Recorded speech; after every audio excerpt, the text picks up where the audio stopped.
నమస్తే. ఈరోజు మనం ఇండియాలో బిగ్గెస్ట్ బ్యాంక్ అయిన స్టేట్ బ్యాంక్ ఆఫ్ ఇండియాని టోటల్ 360 డిగ్రీస్లో అనాలిసిస్ అయితే చేస్తాను. సో దట్ మీరు ఈ స్టాక్లో ఇన్వెస్ట్ చేయాలా వద్దా అనేది మీకు ఒక ఐడియా అయితే వస్తుంది. దీని ఫండమెంటల్స్ నుంచి వాల్యుయేషన్స్, గ్రోత్, రిస్క్ అన్నీ సింపుల్గా ఎక్స్ప్లెయిన్ చేస్తాను. ఫస్ట్ మనం బిజినెస్ ఓవర్వ్యూ చూసుకుంటే ఎస్బీఐకి 4 మెయిన్ బిజినెస్ పిల్లర్స్ అయితే ఉన్నాయి. అందులో first one retail banking, second corporate banking, third one digital YONO platform, fourth one fee income like insurance cards. ఈ 4 పిల్లర్స్ వల్ల ఎస్బీఐ బ్యాలెన్స్ షీట్ సూపర్గా అయితే స్టేబుల్గా అయితే ఉంటుంది. నెక్స్ట్ ఫైనాన్షియల్ హెల్త్ చూసుకుంటే ఎస్బీఐ ఈసారి క్వార్టర్లో 19,000+ క్రోర్స్ ప్రాఫిట్ అయితే ఇచ్చింది. అది పర్సంటేజ్లో చూసుకుంటే 12% గ్రోత్. కానీ ఎన్ఐఐ స్లైట్గా డ్రాప్ అయ్యింది, ఎందుకంటే డిపాజిట్స్ రేట్స్ పెంచడం వల్ల ఎన్ఐఎం తగ్గింది. గుడ్ న్యూస్ ఏంటంటే జిఎన్పిఏలో 1.8% మాత్రమే ఉంది. అంటే లోన్స్ తీసుకొని కట్టకుండా ఉండే బ్యాడ్ లోన్స్ డొమెస్టిక్గా తగ్గిపోతున్నాయి ప్రెజెంట్ అయితే ఓవరాల్గా ఎస్బీఐలో ప్రాఫిట్ మూమెంటం కంటిన్యూ అవుతుంది అండ్ రిస్క్ లెవెల్స్ తగ్గిపోతున్నాయి. That's a positive signal for long term investors అని మనం చెప్పవచ్చు. నెక్స్ట్ వాల్యుయేషన్ వర్సెస్ పేర్స్ చూసుకుంటే వాల్యుయేషన్ చూస్తే షాక్ అవుతారు. ఎస్బీఐ పిఈ ఓన్లీ 10xలో ట్రేడ్ అయితే హెచ్డిఎఫ్సి బ్యాంక్ 21xలో ట్రేడ్ అవుతుంది. అంటే ఎస్బీఐ కరెంట్ ఎర్నింగ్స్కి కంపేర్ చేస్తే హాఫ్ ది ప్రైస్లో దొరుకుతుంది. ఆర్ఓఐ 17% అంటే ఎఫిషియెంట్ రిటర్న్స్ అయితే ఇస్తుంది.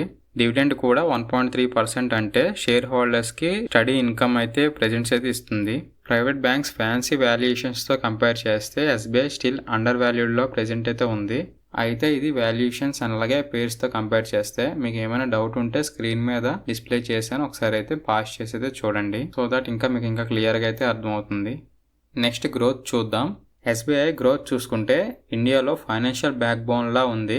డిపాజిట్ షేర్ వచ్చి 22% అంటే అన్బెయిలబుల్స్. ఎవరీ 5th రూపీ డిపాజిట్ ఇండియాలో ఎస్బీఐ దగ్గర ఉంది. యోనో యాప్తో 10 crores యూజర్స్ ఆల్రెడీ ఆన్ బోర్డ్లో ప్రెజెంట్ డిజిటల్ షిఫ్టింగ్లో ఉన్నారు.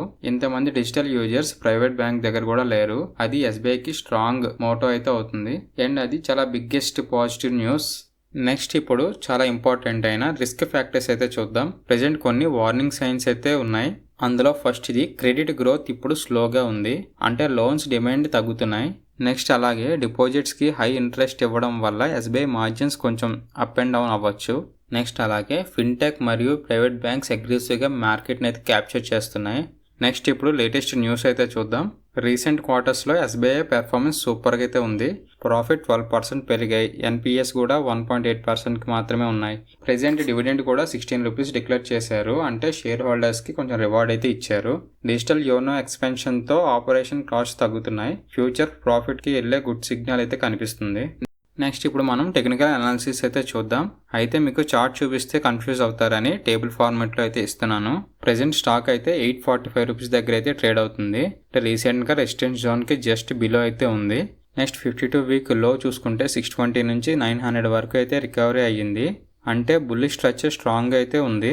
నెక్స్ట్ సపోర్ట్ లెవెల్స్ చూస్తే 770 నుంచి 800 అయితే ఉంది. అలాగే రెసిస్టెన్స్ లెవెల్ చూస్తే 900 నుంచి 950 మధ్యలో అయితే బుకింగ్ అయితే ఎక్కువ జరుగుతున్నాయి.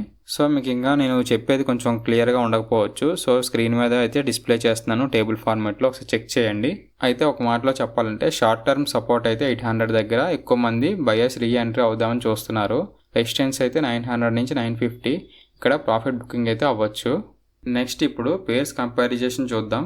పేర్స్ కంపేర్ చేస్తే క్లియర్గా కనిపిస్తుంది ఎస్బీఐ స్కేల్ ప్రైవేట్ బ్యాంక్స్ కన్నా పెద్దగా ఉన్నదని. ప్రాఫిటబిలిటీ కూడా సిమిలర్గా ఉన్నాయి, కానీ వాల్యుయేషన్స్ ఆఫ్ ది ప్రైస్లో ఉంది ప్రెజెంట్ అయితే. నెక్స్ట్ ఫైనల్ సమరీ చూసుకుంటే, సమరీలో ఒక మాటలో చెప్పాలంటే ఎస్బీఐ స్ట్రాంగ్ ఫండమెంటల్స్తో ఒక వ్యాలిడ్ స్టాక్ అయితే అవుతుంది. లాంగ్ టర్మ్కి గ్రోత్ అయితే స్కోప్ అయితే ఉంది.